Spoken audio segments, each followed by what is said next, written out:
як ҷавон барои оиладор шудан ба духтаре вохӯрӣ баромад.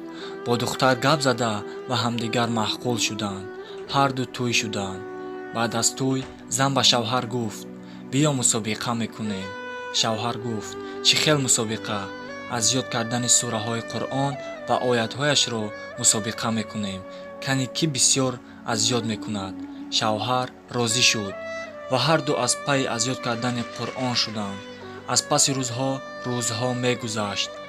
ҳар дафъ шавҳар бисёртар аз ёд карда занашро мақбул мекард. шавҳар аз ин завқ бурда хондани Қуръонро зиёд ва сураҳои бисёрро аз худ кард ва 1 сол нашуда қории Қуръон шуд ва хурсанд шуда ба назди падару модари занаш рафт ва гуфт: бо духтаратон аз ёд кардани сураҳо ва оятҳои Қуръонро мусобиқа кардем. ҳар дафъ духтаратон ба ман мақбул мешавад.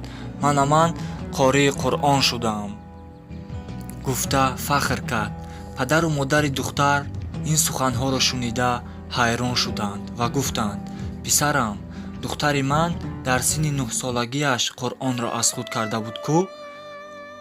ҷавон ин кори занашро нафаҳмида ба хона омада чаро чунин кардӣ гуфт. зани оқилаш гуфт: вақте бо шумо бори аввал вохӯрдам, шуморо аз дин дур буданатонро дидам ва ба шумо ба шавҳар баромадам. шуморо бо Аллоҳ шинос кардан хостам. шуморо ба дӯзах афтиданатонро нахостам. шавҳар ашкҳои чашмонашро манъ кардан натавонист ва аз занаш бисёр мамнун буд.